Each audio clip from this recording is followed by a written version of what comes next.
da poderosa, da gloriosa, da imensurável presença de Deus. A presença de Deus, ela tem no mínimo 3 níveis, sabe? Davi aqui, ele fala da presença de Deus em vários aspectos da sua vida. Eu sempre gosto de meditar na presença de Deus. Davi aqui fala que Deus está presente no inferno, no Seol. Deus está presente lá. Ele é onisciente, Ele está presente lá. Deus está presente aonde está acontecendo o assassinato agora. Ele está presente ali, julgando. Amém? Nós, servos de Deus, temos que ser conscientes da presença de Deus. Davi era um homem que tinha experiência com a presença de Deus. Davi era um homem que tinha temor da presença de Deus. Existe um conceito muito vago. As pessoas afirmam para nós. Essa semana eu estava falando, a semana passada eu estava falando com alguém sobre a presença de Deus, e a pessoa me afirmou, ela afirmou que ela sente a presença de Deus. Abra a sua Bíblia em Isaías capítulo 6. Que ela sente a presença de Deus. As pessoas não conhecem o que é a presença de Deus. Jesus, quando chegava, ele resolvia o problema. Era a presença de Deus ali. Quando Jesus chega na nossa vida, resolve o problema. Ah, não vou sofrer mais nunca? Não, não é isso. Não vou ter aflições neste mundo mais? Não, não é isso. Nós temos a presença de Deus. Nós temos comunhão com o Senhor. Presença é comunhão. Amém? Isaías capítulo 6. Isaías, neste texto aqui,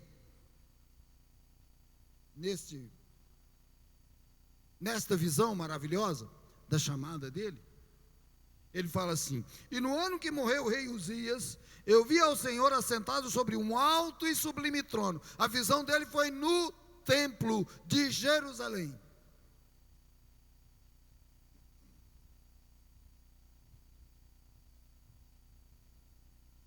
Sobre um alto e sublime trono. E a sua glória, a sua presença enchia o templo. Amém?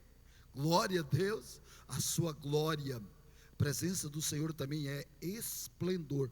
Mas a glória do Senhor não é só esplendor. A glória do Senhor é poder.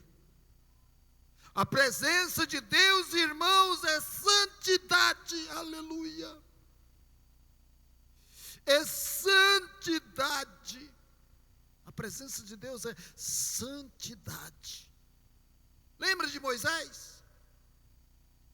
Moisés viu a sarça queimando, e ele virou e viu aquele fogo, e eis que a sarça não se consumia. E ele falou: vou lá ver. Quando ele chegou, Deus disse: Moisés, para aí um pouquinho, tira as sandálias dos seus pés, porque a terra em que tu estás é terra santa. Amém? Por que aquela terra era santa? Porque Deus estava ali presente, manifestando a sua gloriosa presença. Agora Isaías fala assim: e os serafins estavam acima deles, e tinha 6 asas, com 2 cobriu o rosto, com 2 cobriu os pés, e com 2 voavam, e diziam uns para os outros: Santo, Santo é o Senhor dos exércitos. Amém? Irmão, quando nós temos a presença de Deus, nós sentimos em nossa alma, em nosso coração, em nossa vida, em nosso entendimento, a nossa miserabilidade. Somos pecadores, somos miseráveis, sem a presença poderosa de Deus. A presença de Deus tem que acontecer mudança, arrependimento, reconhecimento. Olha a prova aqui. Versículo de número 5. Isaías fala assim: então disse eu, ai de mim que vou perecendo, porque sou um homem de lábios impuros e habito no meio de um povo de impuros lábios. E os meus olhos viram o Senhor dos exércitos, o Rei da glória. Amém? A presença de Deus manifesta em nossas vidas, irmãos, faz acontecer o reconhecimento da nossa miserabilidade, da nossa pecaminosidade, ou seja, a necessidade de comunhão com Deus. Quanto mais presença de Deus na sua vida, mais sede e fome de Deus você tem, você sente. Glória a Deus, glória a Jesus. Quanto mais presença de Deus, quanto mais manifestação da presença de Deus na sua vida, mais fome e sede pela palavra de Deus. Aleluia. Mais prazer nós temos na oração, na busca. Mais prazer nós temos na comunhão com o Espírito Santo do Senhor. Amém?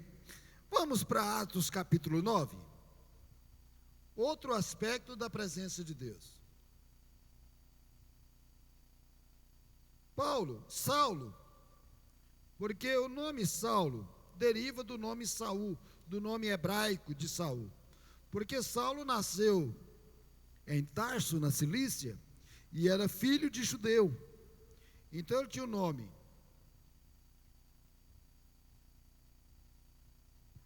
Paulo era romano, tinha o direito de cidadão romano por nascimento.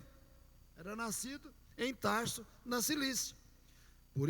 Por esse título de cidadão romano, Paulo, pela língua romana, ele tinha o nome de Paulo. Mas em homenagem a Saul, ele tinha o nome de Saulo. Então, Atos capítulo 9 fala assim: e Saulo, respirando ainda ameaças e mortes contra os discípulos do Senhor, dirigiu-se ao sumo sacerdote e pediu-lhe cartas para Damasco, para as sinagogas, a fim de que se encontrasse alguns daquela seita. A palavra seita aqui, irmãos, não está se referindo, não quer dizer que os cristãos daquela época eram conhecidos por uma seita. Quem tinha os cristãos como seita eram os fariseus, eram os judaizantes, tá? Os judaizantes tinham o cristianismo, os cristãos, os daquele caminho do Nazareno, como seita, tá? Por isso que Lucas é muito cauteloso em usar essa palavra aqui. Quer homens, quer mulheres, os conduzisse presos a Jerusalém.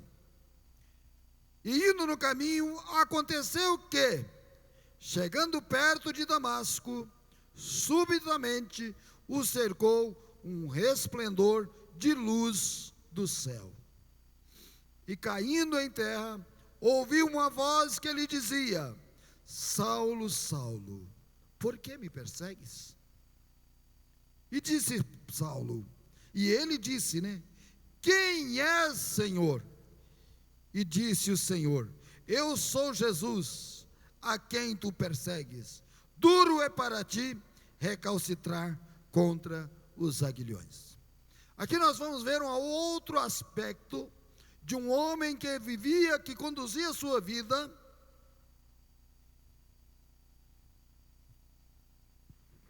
de um homem que pensava, que tinha certeza que estava na presença de Deus. Era Paulo, era Saulo.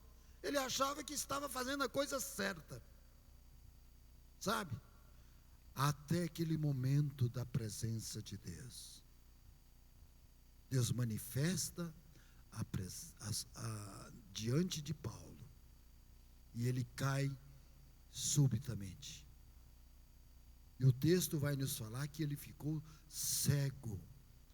E o texto vai nos dizer que ele pergunta: quem és, Senhor? Ou seja, ele reconhece o nada que ele era e o tudo que é Jesus. Eu sou Jesus a quem tu persegues. Outro aspecto importante da presença de Deus. Deus é Deus. Ele é. Ele falou para Moisés: eu sou, te enviou.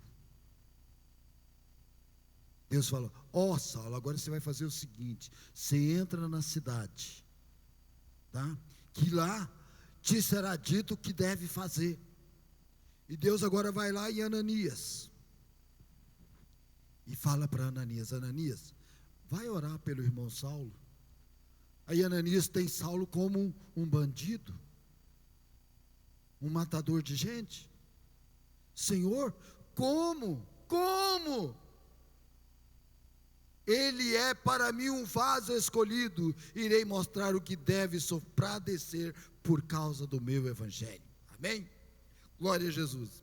Vamos ler o texto aqui. E caindo em terra, ouviu a voz que lhe dizia: Saulo, Saulo, por que me persegues? E ele disse: quem és, Senhor? E disse o Senhor: eu sou Jesus, a quem tu persegues. Duro é para ti recalcitrar contra os aguilhões. E ele, tremendo e atônito, disse: Senhor, que queres que eu faça? Aleluia, glória a Jesus. E disse-lhe o Senhor: levanta-te, entra na cidade, e lá te será dito o que te convém fazer. Certo? A presença de Deus, irmãos, ela providencia tudo para nós. Não falta nada. Com isso, com essa afirmativa, eu não quero dizer que não vai ter aflição, que não vai ter sofrimento, porque o sofrimento é um meio, é uma ferramenta, é um instrumento que Deus usa para lapidar a nossa vida. As aflições, Jesus falou: no mundo tem de bom ânimo, no mundo tereis aflições. Então, sofrimento é um instrumento que Deus usa para lapidar a nossa vida espiritual, esse pequeno período probatório de existência nossa aqui na terra. Vamos para 2 Coríntios capítulo 6. Olha só o que aconteceu com esse homem. Capítulo 11, 2 Coríntios capítulo 11. Eu quero ler só um pouco do texto.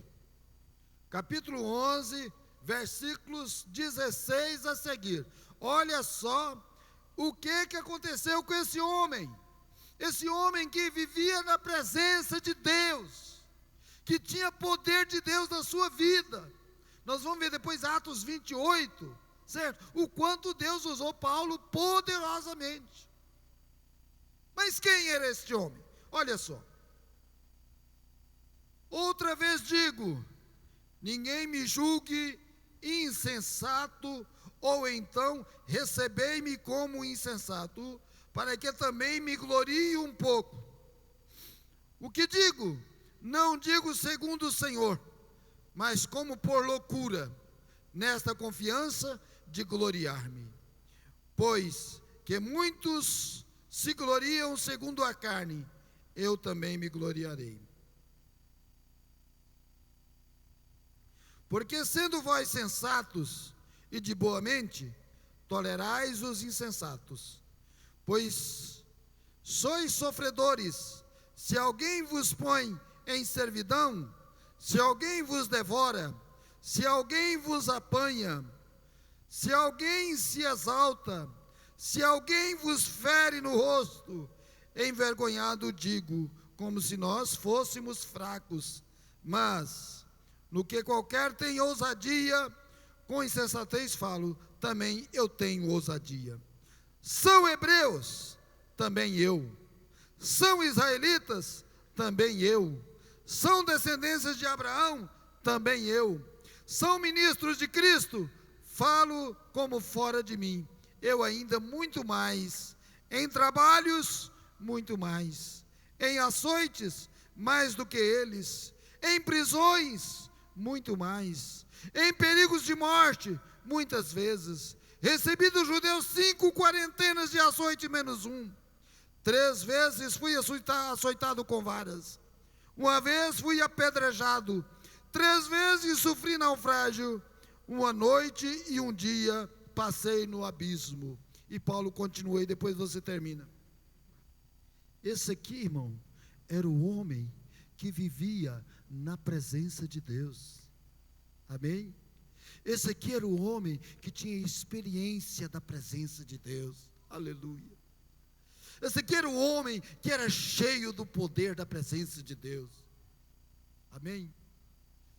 É desse jeito que Deus trabalha. A presença de Deus, irmão, não nos leva, pode até nos levar, tá? Mas por um pequeno tempo, para um lugar de conforto. Deus trabalha nas nossas aflições, nos nossos sofrimentos. Tem dia que eu fico orando e pensando assim: Senhor, o dia que chegar o dia da minha dificuldade, eu estava orando por um casal que estão cancerosos lá em Barretos, meus primos, a esposa e o marido estão com câncer, e tem 2 criancinhas pequenininhas, e eu pensando, o quanto é difícil, o quanto é loucura uma situação dessa. Casal jovem, certo? Sofrendo com câncer. Então, é uma situação difícil, mas é momento, e quando eu vejo ela glorificando a Deus, eu estava orando: Senhor, me dá estrutura espiritual, estrutura mental, certo? Para te adorar neste momento, se acontecer comigo. Ou um momento diferente, uma situação diferente que possa acontecer conosco, irmãos. Porque não somos aqui melhores do que Paulo, aquele santo homem de Deus, né? Que ele conta, e a gente sabe, lendo o livro de Atos, nós vamos ver o quanto Paulo sofreu e padeceu por causa do Evangelho. Sabemos que isso muitas das vezes acontece em demanda da maldade que ele teve na perseguição com os cristãos. Isso acontece sim, certo? Mas a minha visão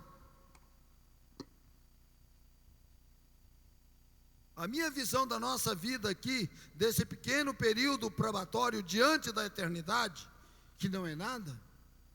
O que é 70 anos, 80 anos de vida aqui na terra, diante da eternidade, irmãos? Não é nada. Não é nada diante da eternidade. Mas nós temos uma bendita esperança, amém? Glória a Jesus, louvado seja o nome do Senhor. Nós temos uma cidade celestial, uma cidadania eterna. A nossa cidade não é aqui, a nossa casa não é aqui. Isso aqui é simplesmente uma casa provisória, amém?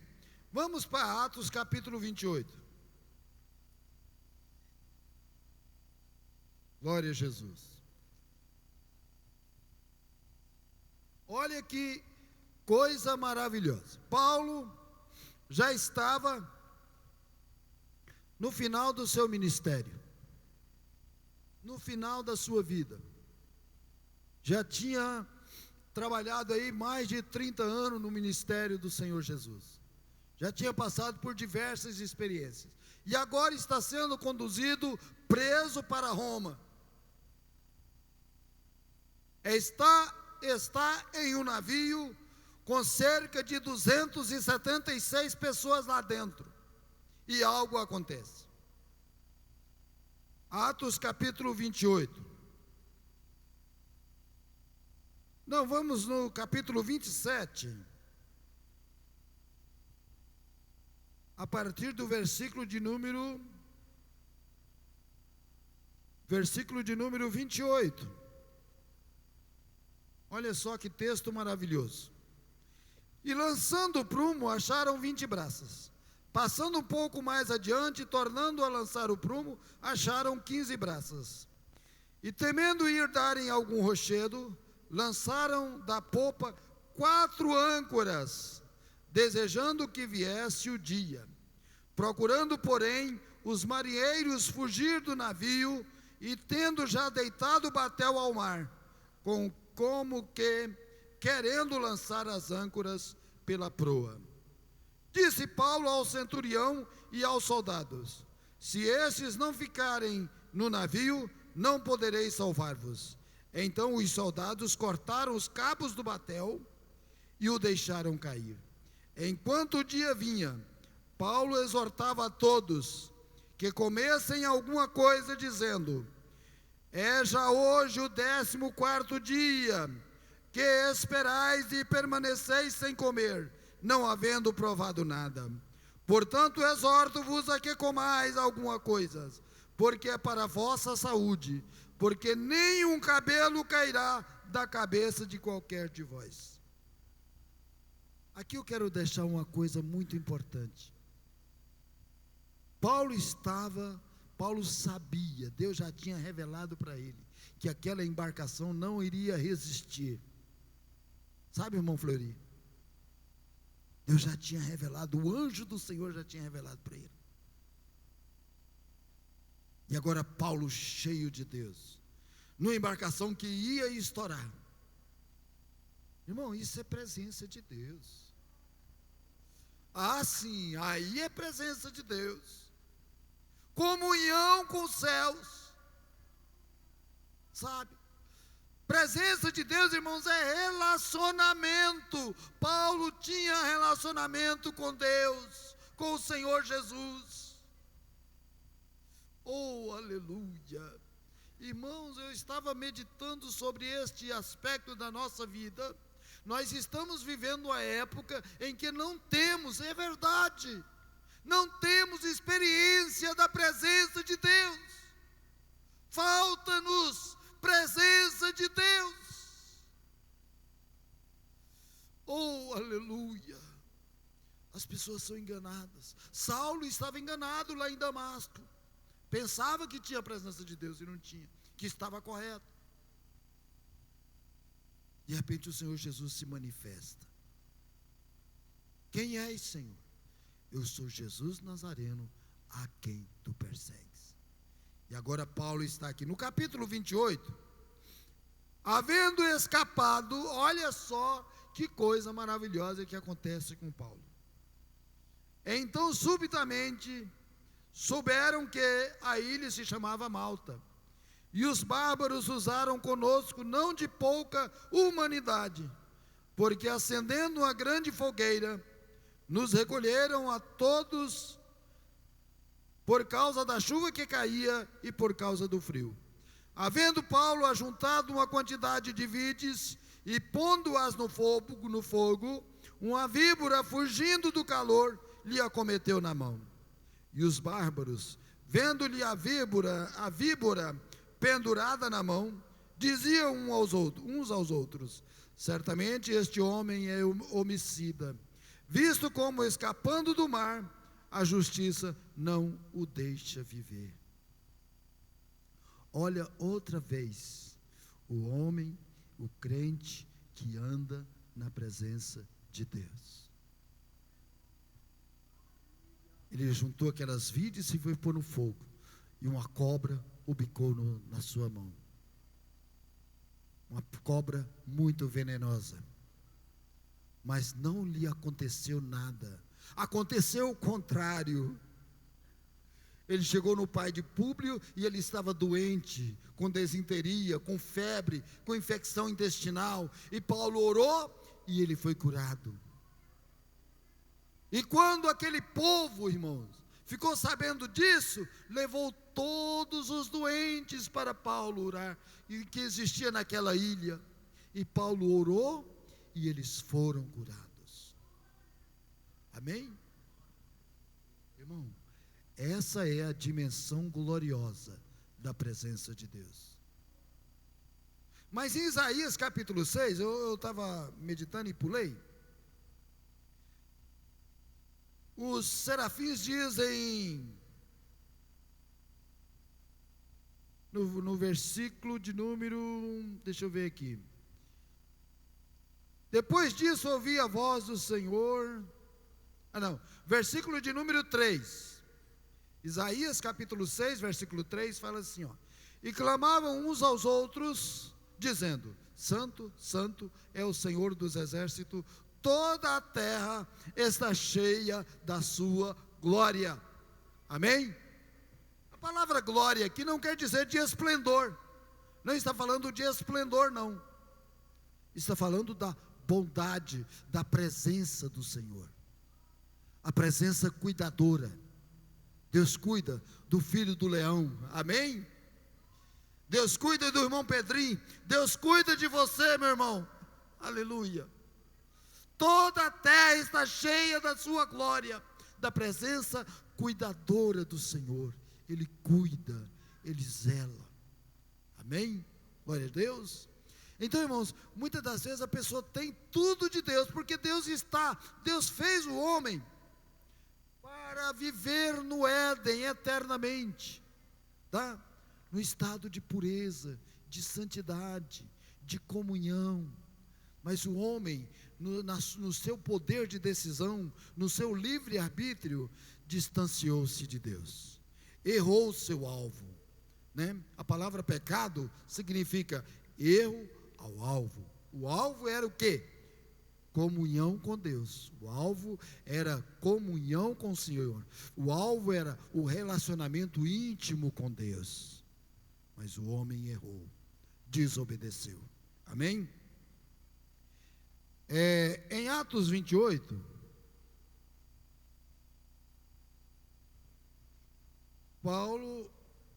Lucas ainda nos conta algo muito importante aqui. Muito importante. 28:7 diz assim: e ali próximo daquele mesmo lugar, havia umas herdades que pertenciam ao principal da ilha, por nome Públio, o qual nos recebeu e hospedou benignamente por 3 dias. Irmão, eu estava lendo esse texto essa semana, e meditando, sinceramente, eu não vou falar na minha incredulidade, como diz aquele homem que foi para receber a cura de Jesus, não. Na minha pequena fé, a gente esquece, irmão, a cultura que nós estamos vivendo, a época em que nós estamos vivendo, nós esquecemos do milagre de Deus, do cuidado de Deus. Nós temos uma tendência muito forte a confiar no dinheiro, a confiar no comprimido Anador, no Dorflex, no médico. Eu estava essa semana, irmãos, meditando, pedindo a Deus, eu pedia para Deus isso. Quando Paulo escreve em Romanos capítulo 1, versículos 16 e 17, no versículo 17 ele fala assim: mas o justo viverá de fé em fé. E eu disse para Deus: Senhor, eu quero aprender a viver pela fé. Ele falou: ah, é? Então eu vou te levar para o deserto. O crente que quer aprender a viver pela fé, ele tem que passar no deserto. Deus tirou o povo do Egito, levou, sabe para onde? Lá para o deserto. Sabe para quê? Para viver pela fé. E o povo não deu conta. O povo murmurou. O povo adorou a ídolos. Nós temos uma enorme dificuldade de conduzir a nossa vida pela fé, esperando unicamente no Senhor. Sabe? É Ele que provém, é Ele que providencia, é Ele que faz, aleluia, aleluia, é Ele que é Ele que pode, aleluia, é Ele que pode, irmãos. Ele pode salvar, curar, batizar, renovar, transformar, alegrar, ressuscitar, levar para o céu. É Ele que pode. Glória a Deus, aleluia. Então, neste versículo 7 aqui, eu fico aprendendo, irmão, que Deus cuida. Deus cuidou de Paulo nos mínimos detalhes daquela viagem. E ele continuou a viagem, foi parar lá em Roma. Deus continuou cuidando dele lá, né? Foi autorizado a alugar uma casa, ficar naquela casa e pregar o evangelho, sendo guardado pelos guardas pretorianos de Roma. Irmãos, isso é Deus cuidando, sabe, é Deus cuidando, amém? Então, irmãos, eu queria deixar essa meditação da presença de Deus para com a nossa vida, amém? Glória a Deus. Vamos ficar em pé, vamos fazer uma oração. Eu agradeço a Deus por esta oportunidade tão maravilhosa, louvo a Deus pela vida do nosso pastor, de cada um dos irmãos que aqui puderam bondosamente me ouvir, né? Que o Espírito Santo possa, com muita amplitude, ampliar essa meditação no seu coração, na sua alma, na sua mente, nesta noite, amém? Senhor meu Deus, meu Pai, te louvamos, te exaltamos pela tua